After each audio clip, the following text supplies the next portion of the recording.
नमस्कार विद्यार्थी मित्रांनो, विजन गव्हर्नमेंट जॉब हे आपल्या एज्युकेशन चॅनलवरती आपलं पुन्हा एकदा स्वागत आहे.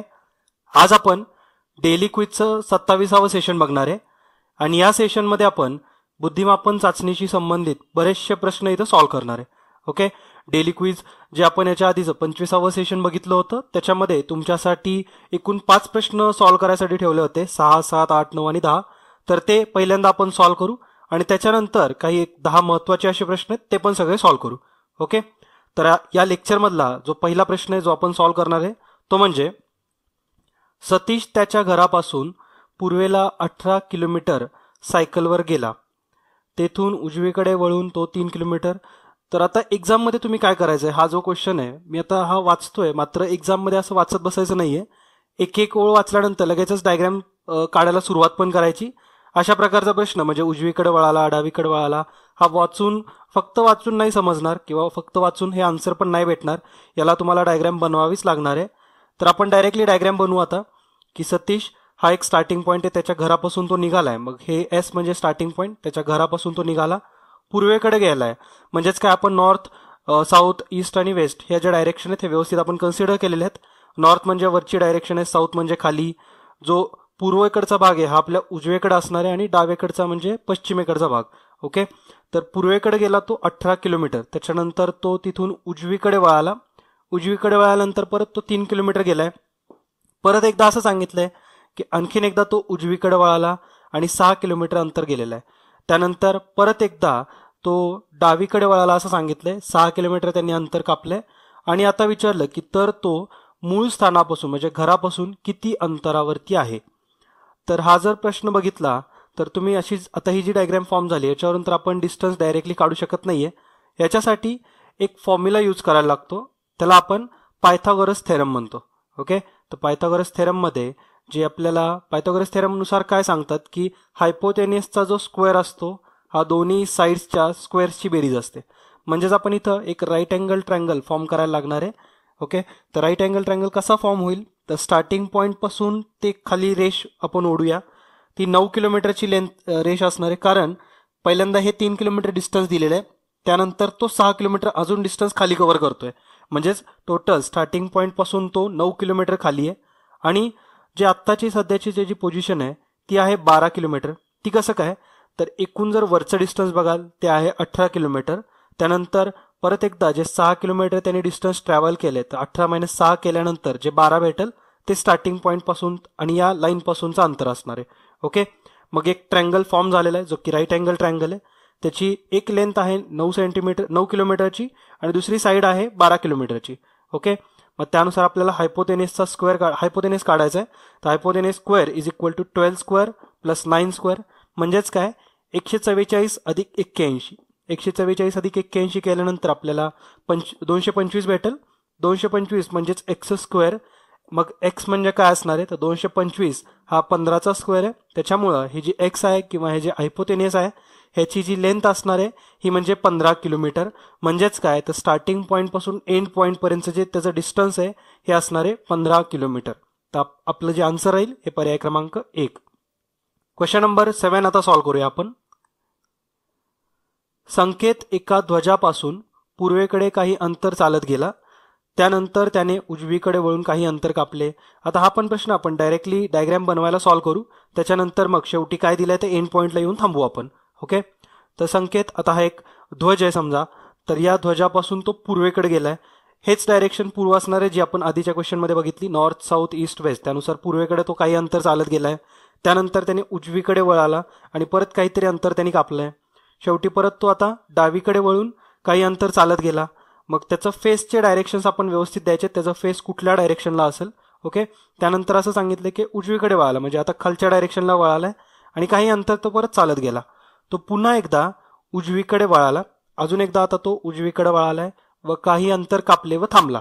आता काहीसं अंतर त्यांनी कापलं आणि थांबलाय. थांबलेल्या जागेवर तो 90 अंशाचा किंवा 90 डिग्रीच्या कोनात उजवीकडे वळाला. म्हणजेच काय, तर 90 डिग्रीने वळाला म्हणजे काय, आता त्याचा जे फेस आहे हे सध्या आपण जर डायरेक्शन पॉईंट ऑफ व्ह्यू विचार केला तर पश्चिमेला त्याचा फेस आहे, उजवीकडे वळतोय तो म्हणजे वरच्या डायरेक्शनला जाणार आहे. आणि तो किती डिग्रीनी, तर 90 डिग्रीनी. 90 डिग्री म्हणजे एक्झॅक्टली तो सरळ असेल उत्तरेकडे तोंड करून आणि तेच विचारले की त्याचे तोंड कोणत्या डायरेक्शनला किंवा कोणत्या दिशेला असेल, तर ते म्हणजे उत्तरेला. हा डिग्रीवरती एक इम्पॉर्टंट प्रश्न आहे. आता इथं सांगितलं होतं की 90 डिग्री उजवीकडे वळाला, कोणात वळालाय. समजा जर 45 डिग्री सांगितलं असतं, म्हणजेच काय, त्याची जी डायरेक्शन आहे हे पश्चिम आणि उत्तर याच्यामध्ये असली असती, म्हणजेच आपलं जे आन्सर असलं असतं ते म्हणजे नॉर्थ वेस्ट. ओके. आणि जर 120 किंवा 145 डिग्रीमध्ये वळाला असं जर सांगितलं असतं, ते म्हणजे उत्तरेकडेच वळाला असतो, मात्र 145 डिग्रीनी सांगितले, म्हणजेच काय, तर तो थोडासा पूर्वेकडे गेलाय. म्हणजेच त्याची जर एक्झॅक्ट डायरेक्शन विचारली तर ती उत्तर आणि पूर्व यांच्या मधली असणार आहे, ती म्हणजेच नॉर्थ ईस्ट. ओके. तर अशा पद्धतीने हे डिग्रीवरचे जे क्वेश्चन आहेत हे एक्झाममध्ये येतात, त्याच्यामुळे थोडासा फोकस ठेवा. क्वेश्चन नंबर 8 आता बघू. जर गुणाकार म्हणजे अधिक असेल तर हे सगळ्या क्रिया दिलेल्या आहेत. भागाकार म्हणजे वजाबाकी, वजा म्हणजे गुणाकार, अधिक म्हणजे भागाकार. तर आता खाली एक इक्वेशन दिले, त्या इक्वेशनला आपल्याला सॉल्व्ह करायचं आहे. मग इक्वेशनमध्ये आपण डायरेक्टली चिन्ह पहिल्यांदा बदलून घेऊया. 9 गुणिले 5, गुणिले म्हणजे अधिक आहे तर 9 अधिक 5 होईल. त्यानंतर वजाच्या ठिकाणी आपल्याला गुणाकार ठेवायचा आहे, तर 5 गुणिले 7 होईल. 7 अधिकच्या ठिकाणी आपल्याला भागाकाराचं चिन्ह वापरायला लागेल, 7 भागिले 7, आणि भागिलेच्या ठिकाणी वजाचं चिन्ह होईल, तर 7 वजा 8. ओके. तर हे आता नवीन इक्वेशन फॉर्म झालेलं आहे. आता हे सॉल्व्ह केल्यानंतर आपल्याला आन्सर भेटून जाईल.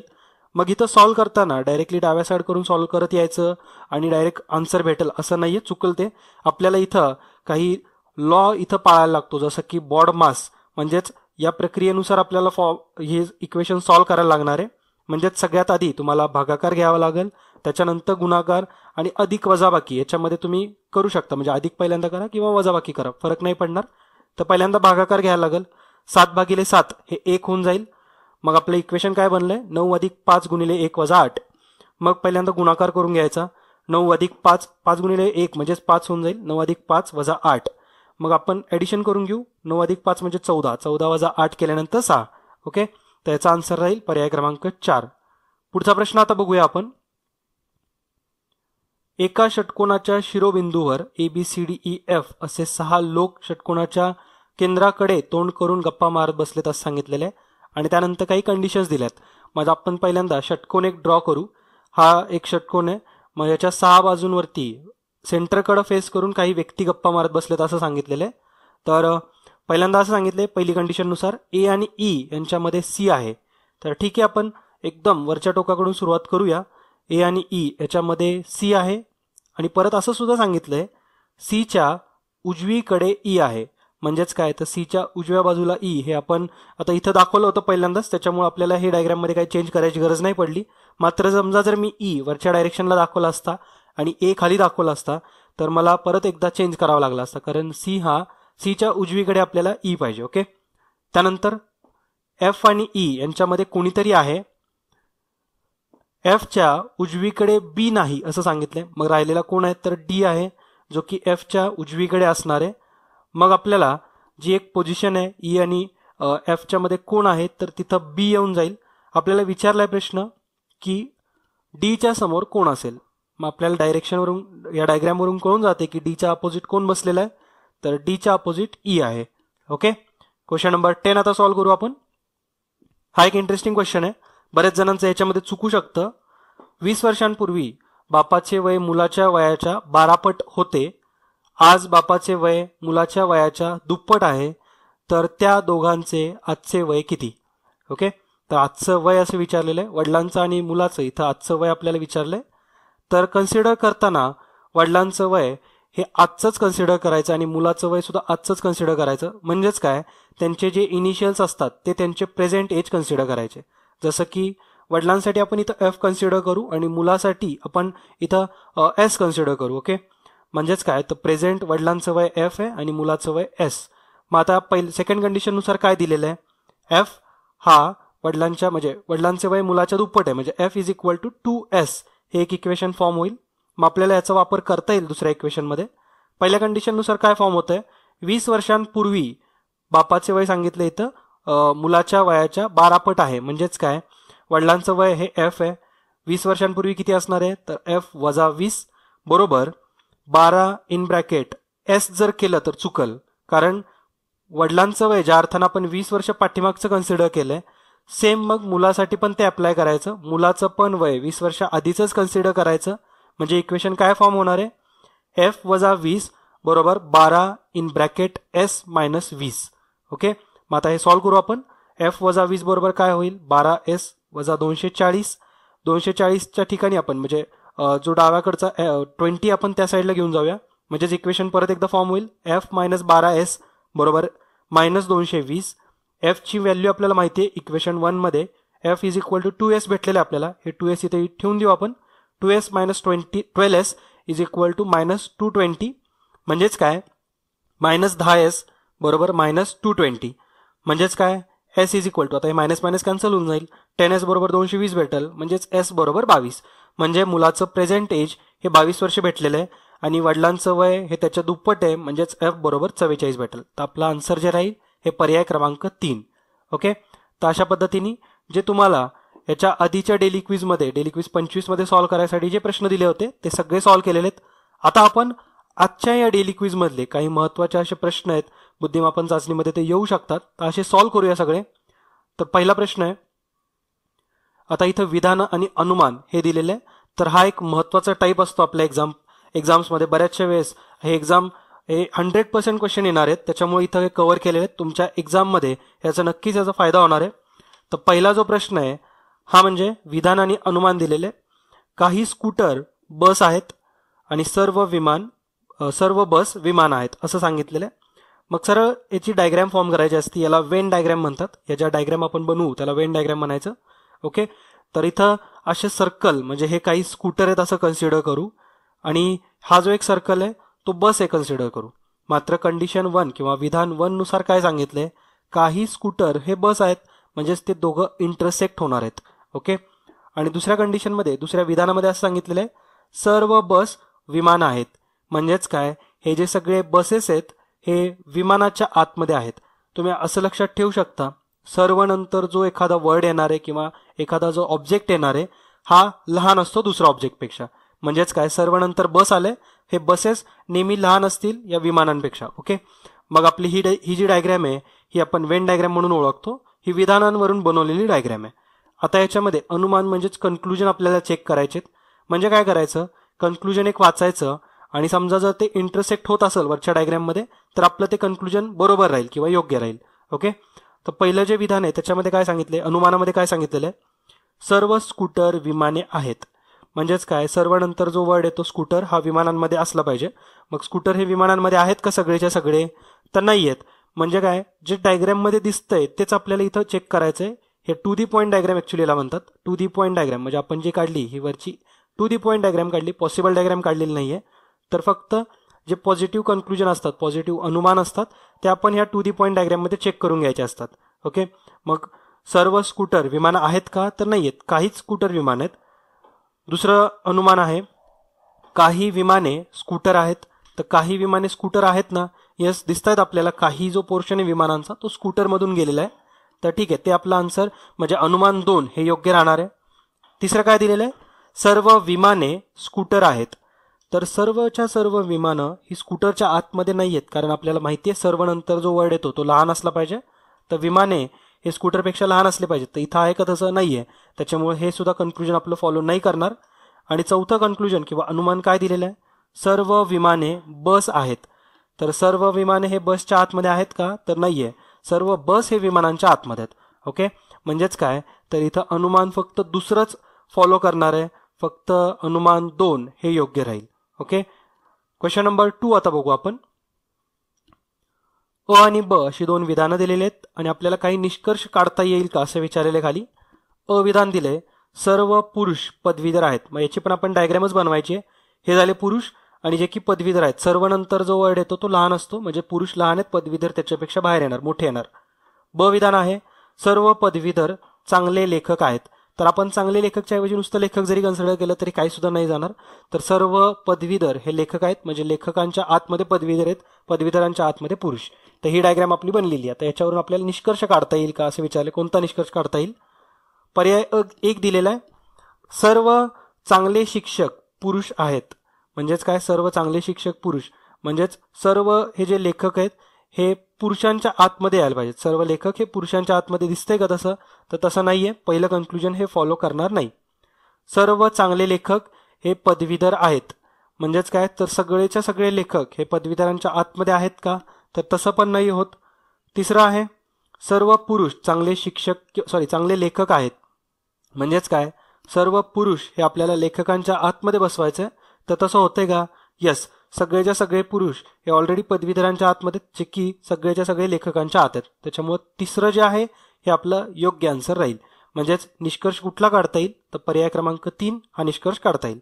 ओके, क्वेश्चन नंबर 3 आता बघू आपण. सर्व पुरुष हे ज्ञानी आहेत आणि ब सांगितलंय सर्व पुरुष हे ऋषी आहेत. म्हणजेच काय, आपल्याला सगळेच्या सगळे पुरुष हे ज्ञानींमध्ये सुद्धा दाखवायचेत आणि त्याचबरोबर सगळे पुरुष हे ऋषींच्या आतमध्ये दाखवायचेत. मात्र ज्ञानी हे ऋषींच्या आतमध्ये दाखवायचे नाहीत. सगळेच्या सगळे ज्ञानी हे ऋषींच्या आतमध्ये आले नाहीत पाहिजे, कारण मग ती टू दी पॉईंट डायग्राम नाही बनणार, ती पॉसिबल डायग्राम बनल. मात्र आपल्याला अशा प्रकारचे क्वेश्चन सॉल्व्ह करताना फक्त टू दी पॉईंट डायग्रामचा वापर करायला लागतो. ज्यावेळेस काही पॉसिबिलिटीवाले केस आले तर आपण पॉसिबल डायग्राम बनवायचे. ते आपण एखाद्या क्वेश्चनमध्ये पुढे बघू. ओके, तर अशी ही डायग्राम बनल. आता याच्यामध्ये आपल्याला पर्याय चेक करायचे. पहिला पर्याय आहे सर्व मानव ऋषी आहेत. तर इथं वरती एका पण विधानामध्ये मानव हा शब्द यूजच झालेला नाहीये, त्याच्यामुळे हे कन्सिडरच करायचं नाही, हा निष्कर्ष निघणारच नाहीये. ओके, दुसरं पण विधान तुम्हाला कन्फ्यूज करण्यासाठी हेच दिलेलं आहे, सर्व मानव ज्ञानी आहेत. तर हे सुद्धा चुकीचे, मानव हा वर्ड वरती यूजच झालेला नाहीये. तिसरं विधान आहे सर्व ज्ञानी ऋषी आहेत. तर सगळेच्या सगळे ज्ञानी हे ऋषींच्या आतमध्ये दिसत आहेत का तुम्हाला? नाही दिसत, त्याच्यामुळे हे पण आपला आन्सर निष्कर्ष निघणार नाहीये. आणि चौथा आहे काही ज्ञानी पुरुष आहेत, काही ज्ञानी व ऋषी पुरुष आहेत. म्हणजे ज्ञानी आणि ऋषी जे आहेत हे पुरुष आहेत. तर काही इथं म्हणलेलं आहे. तर यस, सगळेच्या सगळे जे पुरुष आहेत हे ज्ञानी आणि ऋषी सुद्धा आहेत. त्याच्यामुळं काही ज्ञानी हे पुरुष असणारच आहेत, त्याचबरोबर काही ऋषी हे सुद्धा पुरुष असतीलच. ओके, त्याच्यामुळं पर्याय 4 हे आपला आन्सर राहणार आहे. क्वेश्चन नंबर 4 आता सॉल्व्ह करूया. हे प्रश्न मी डायरेक्टली, म्हणजे आमच्या टीमने हे प्रश्न माझ्याकडे दिलेले आहेत, मी डायरेक्ट तुमच्यासमोर पहिल्यांदाच वाचतोय आणि सॉल्व्ह पण पहिल्यांदाच करतोय. त्याच्यामुळे तुम्हाला कळत असेल की फार कमी वेळामध्ये हे सॉल्व्ह होतात. चांगले क्वेश्चन आहेत एक्झाममध्ये अटेम्प्ट करायला. आता मी तुम्हाला समजून सांगतोय त्याच्यामुळे थोडासा वेळ लागतोय, मात्र एक्झाममध्ये हे पटकन सॉल्व्ह होणारे क्वेश्चन आहेत. ओके, आता इथं सुद्धा अशाच प्रकारचं अनुमान आपल्याला काढायचं आहे. विधानं दिलेले आहेत. अ कॉलनीतील राहणाऱ्या काही व्यक्ती साक्षर आहेत. ओके, ब कॉलनीत राहणाऱ्या सर्व व्यक्ती साक्षर आहेत. मग आता हा एक इंटरेस्टिंग क्वेश्चन बनू शकतो. अनुमान काय दिलेत आपण वाचूया. कॉलनी अ मधील साक्षरांची संख्या कॉलनी ब मधील साक्षरांच्या संख्येपेक्षा जास्त आहे. आणि दुसरं विधान आहे कॉलनी ब मधील साक्षरांची जी टक्केवारी आहे ही कॉलनी अ मधील साक्षरांपेक्षा जास्त आहे. ओके, मग आता याच्यामध्ये असं आपण डायग्राम बनवू शकतो. याची ही ए कॉलनी झाली, ह्याच्यामधले काहीशे लोक हे साक्षर आहेत. मग आपण एक सर्कल काढू साक्षरांसाठी. आणि हे जे साक्षर आहेत हे जे सगळेच्या सगळे साक्षर बी कॉलनीमधले राहणारे व्यक्ती आहेत. म्हणजेच बी कॉलनीत राहणारे सर्व व्यक्ती हे साक्षर आहेत. मग आपल्याला 100% जे साक्षर आहेत हे बी मधले जेवढे लोक आहेत हे 100% साक्षर आहेत. म्हणजेच काय, ही अशी डायग्रामिक फॉर्म होऊ शकते. याच्यानुसार जर पहिल्या अनुमानाचा जर आपण विचार केला, कॉलनी अ मधील साक्षरांची संख्या कॉलनी ब मधील साक्षरांच्या संख्येपेक्षा जास्त आहे, तर हे विधान इथं 100% ट्रू नाहीये. कारण ते डिपेंड आहे आता की ए मध्ये लोकांची संख्या किती आहे आणि त्यानुसार मग त्याच्यातले किती लोक हे साक्षर आहेत. त्याच्यामुळे आपण या अनुमानाबद्दल 100% शुअर नाहीये की हे फॉलो करलच म्हणून. सेकंड विधान वाचा तुम्ही. कॉलनी ब मधील साक्षरांची टक्केवारी कॉलनी अ मधील साक्षरांपेक्षा जास्त आहे, तर हे 100% फॉलो करणार आहे. कारण ब मधले सर्वच्या सर्व लोक हे साक्षर आहेत, त्याच्यामुळे तिथलची जी साक्षर पॉप्युलेशन आहे ती 100% हे लोक साक्षर आहेत. मात्र अ मध्ये 99% सुद्धा साक्षर असू शकतात, त्यानंतर 99.99% सुद्धा असू शकतात, कारण काही वर्ड यूज केलेला आहे, सर्व इथं यूज केलेलं नाहीये. ओके, त्याच्यामुळं सेकंड आपलं आन्सर किंवा अनुमान जे आहे हे योग्य राहील. ओके, क्वेश्चन नंबर 5 आता सॉल्व्ह करूया. पुढील विधानांवरून सर्वात अचूक अनुमानाचा पर्याय निवडा. काही बस हत्ती आहेत. ठीक आहे, मग आपण हे डायग्राम बनवू. काही बस हे हत्ती आहेत. त्याच्यानंतर सर्व हत्ती उंदीर आहेत. तर ठीक आहे, सगळेच्या सगळे हत्ती हे उंदरांच्या आतमध्ये आपण घालूया.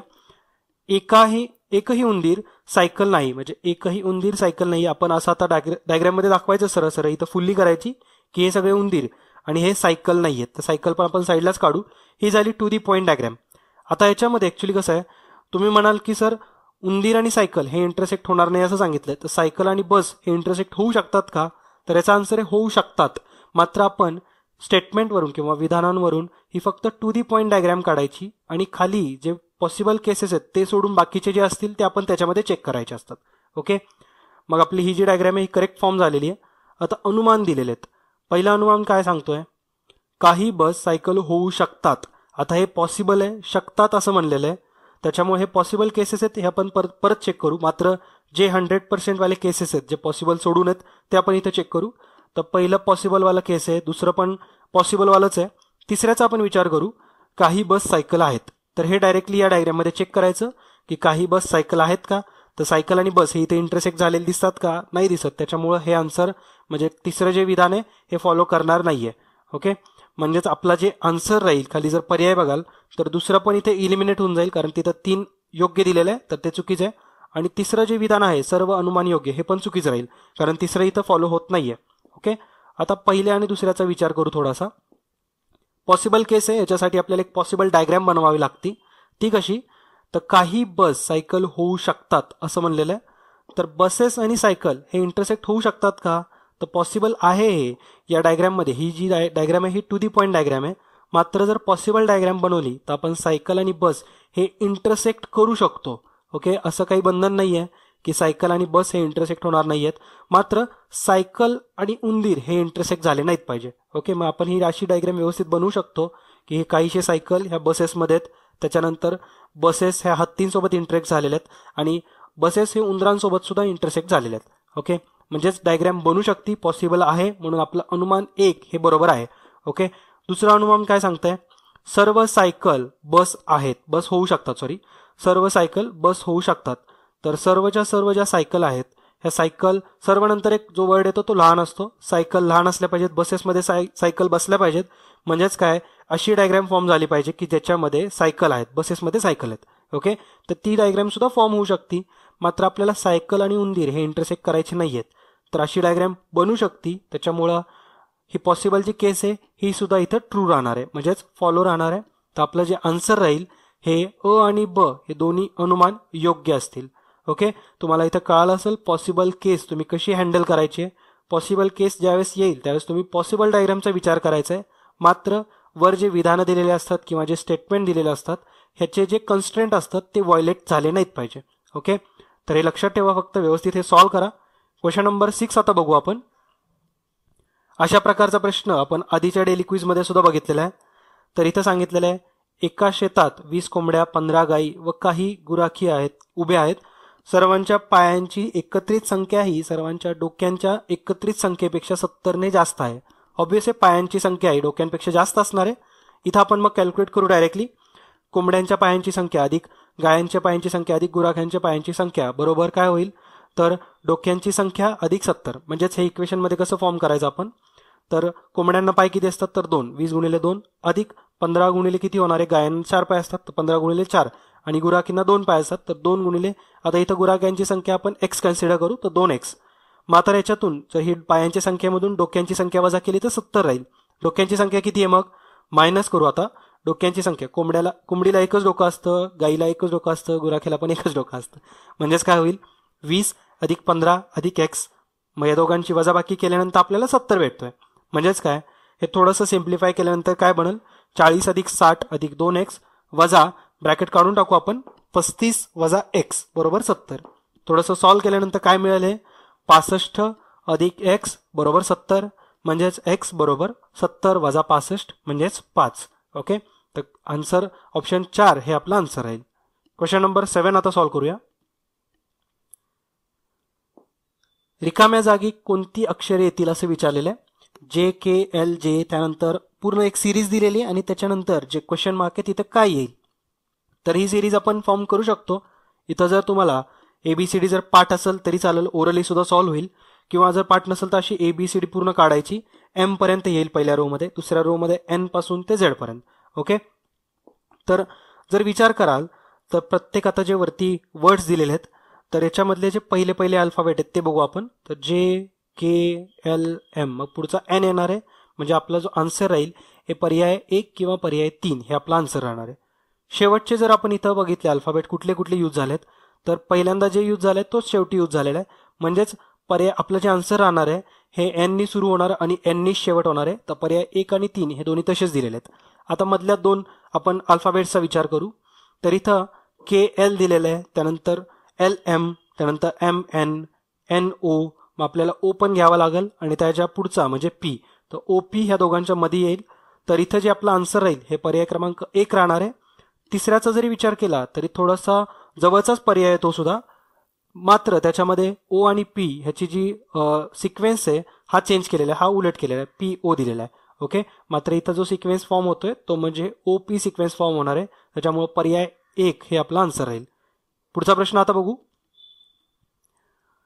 शेजारच्या माणसाचा परिचय करून देताना एक स्त्री म्हणाली, त्याची बायको माझ्या आईची एकुलती एक मुलगी आहे.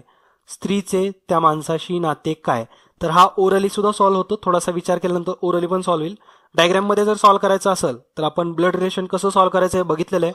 तर ब्लड रिलेशन सॉल्व्ह करताना पहिल्यांदा हे पुरुषासाठी आपण एक बॉक्स कन्सिडर करतो, त्यानंतर स्त्री आपण एका सर्कलने डिनोट करतो. आपण तसंच डिनोट करूया मग डायरेक्टली. तर हा बॉक्स म्हणजे हा पुरुषाचा परिचय करून देताना ती स्त्री म्हणतीये की याची बायको, मग आपण याची बायको दाखवूया आणि या दोघांचं लग्न झाले म्हणून आपण हे 2 इक्वल टूच्या साईनने आपण तिथं डिनोट करू. ओके, त्यानंतर त्या बायकोबद्दल असं बोललेलं आहे की माझ्या आईची एकुलती एक मुलगी ही त्याची बायको आहे. म्हणजेच काय, ह्याची बायको आहे, बायकोची जी आई असणार आहे ही या स्त्रीची पण आई आहे, मात्र एकुलती एक मुलगी सांगितलेली आहे, म्हणजे जी स्त्री आहे तीच त्याची बायको आहे. ओके, म्हणजे आपला आन्सर काय राहील, तर पर्याय 2 हे आपला आन्सर राहील. क्वेश्चन नंबर 9 आता सॉल्व्ह करू. सासूला सून म्हटले, सुनेला आत्या म्हटले, आत्याला आजी म्हणले, आजीला मामी म्हणले, मामीला वहिनी म्हणले, वहिनीला मावशी म्हणले, तर वडिलांच्या बहिणीला काय म्हणाल? तर आता मी हे वाचलंय, मात्र तुम्ही एक्झाममध्ये एवढं वाचायची गरज सुद्धा नाहीये. डायरेक्टली काय विचारले हेच वाचायचं. म्हणजेच वडिलांच्या बहिणीला काय म्हणाल? वडिलांची बहीण ही जी असते ती रिअलमध्ये कोण असती, तर आत्या असती. मग आता चेक करा की आत्याला काय म्हटलेलं आहे वरती, तर इथं आत्याला आजी म्हटलेलं आहे. ओके, म्हणजे जे आपला आन्सर राहणार आहे हे आजी, म्हणजे पर्याय क्रमांक 2 हे आपला आन्सर राहील. क्वेश्चन नंबर 10 आता बघू. हा आपल्या जे आपण पहिले 5 क्वेश्चन सॉल्व्ह केले अनुमानाशी संबंधित होते, तर तेच प्रश्न आहे हा.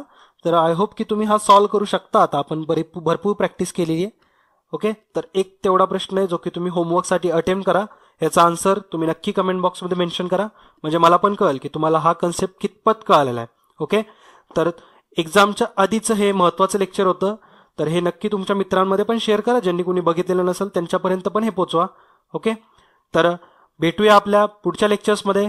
तोपर्यंत जय हिंद, जय महाराष्ट्र. धन्यवाद.